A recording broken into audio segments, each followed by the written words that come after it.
अब जितने पैदल दौरे होंगे हर गोश्त दुकान के सामने मेरे को फूल का हार पिनाना आप। रेहान बीफ शॉप मुबारक, अरे क्या है उसमें?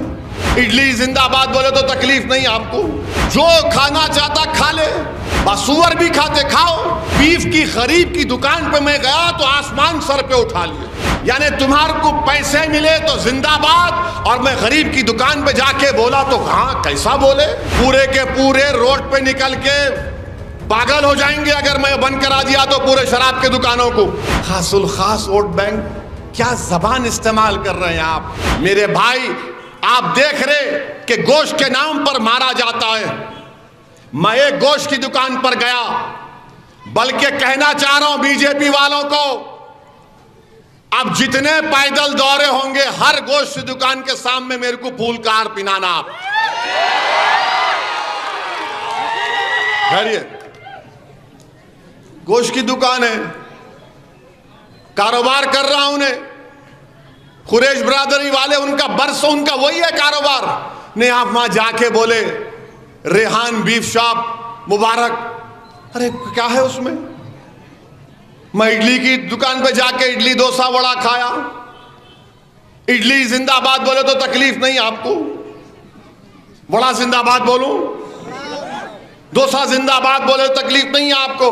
अरे यही तो बताना चाह रहा हूं, ये मुल्क डोसा इडली वड़ा बिरयानी कल्याणी बिरयानी चिकन बिरयानी हलीम सबों का है, कर्ड राइस खाते लोग। यही तो भारत की खूबसूरती है, यही तो मुल्क की खूबसूरती है। और जो खाना चाहता खा ले, बसूअर भी खाते खाओ, मगर आपको सिर्फ यही नजर आता। अच्छा, बात गोश्त की निकली। इलेक्ट्रल बॉन्ड मालूम क्या है आपको? इलेक्ट्रल बॉन्ड सुने? इलेक्ट्रल बॉन्ड यह है कि एक बड़ी कंपनी होती है जो सियासी पार्टियों को पैसे देती, डिमांड ड्राफ्ट समझिए। एक अलाना एक कंपनी है मेदक जहीराबाद में, उन्होंने नरेंद्र मोदी को 10 करोड़ रुपए दिए।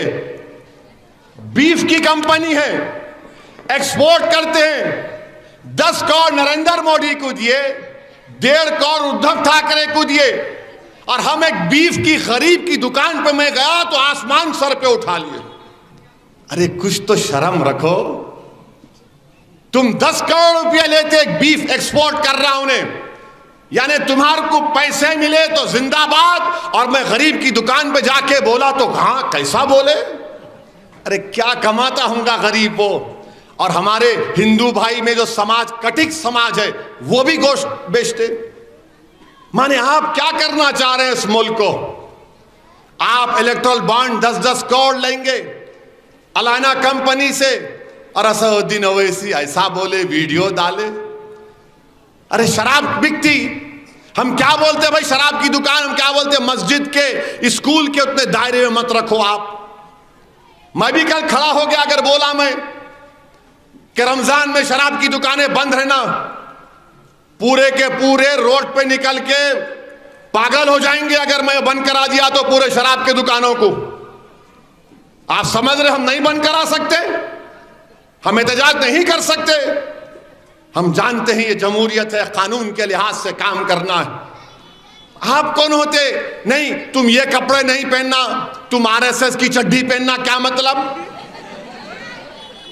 अब तो हद ये हो गई कि हमसे कहा जा रहा है, भारत के मुसलमानों से, कि इस्लाम अगर सीखना है तो मुस्लिम राष्ट्रीय मंच के लोगों से सीखो, आरएसएस के चीफ से सीखो।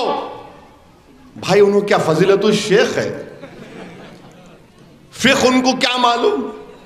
ये इनका असल मकसद है कि शनाख्त को छीन लिया जाए। मेरे अजीज दोस्तों और बुजुर्गों, घुसपैठी बोलना, क्या बोले आज? खासुल खास, वही बोले ना? हाँ, खासुल खास वोट बैंक। मोदी जी एक इतर भी आता खासुल खास,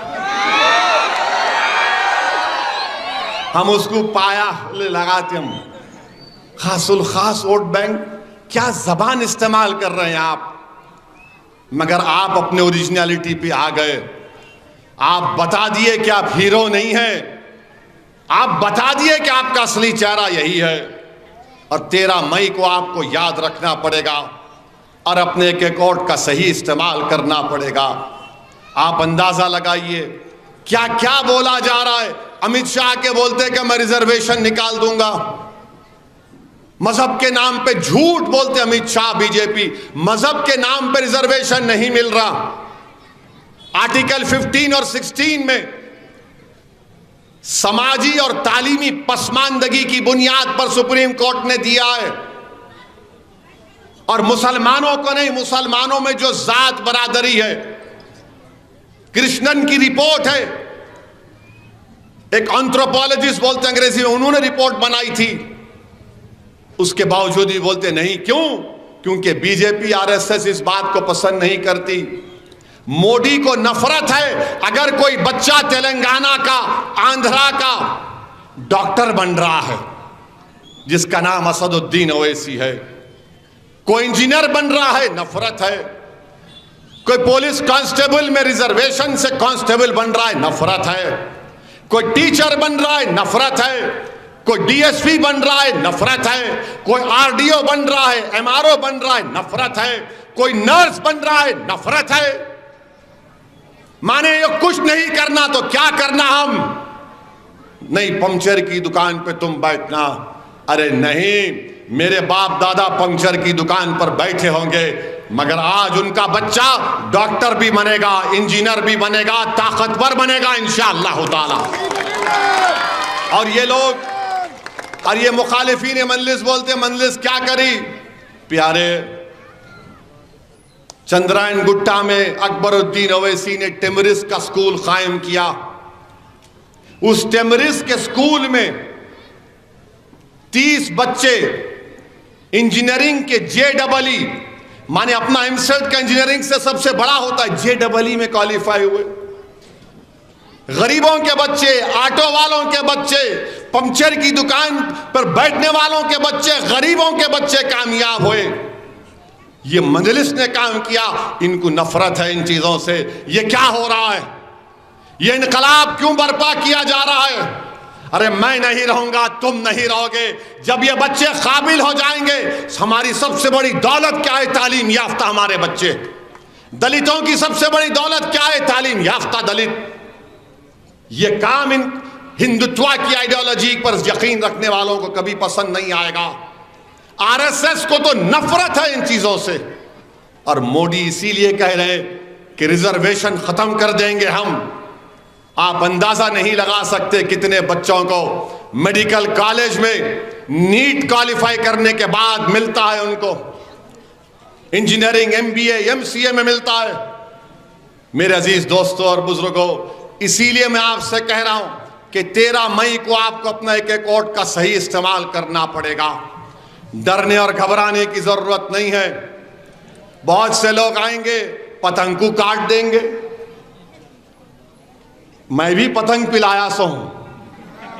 या तो हम पतंग को ढील से वो दूसरे की पतंग काटते, या खींच से, या तीसरा तरीका क्या होता, काटने के बाद अत्ते मार लेते। समझे ना? अत्ते मार लिए तो क्या होता? फिर क्या होता? मेरी पतंग मेरे पास, दूसरे की पतंग भी मेरे पास आ जाती। जरा देख के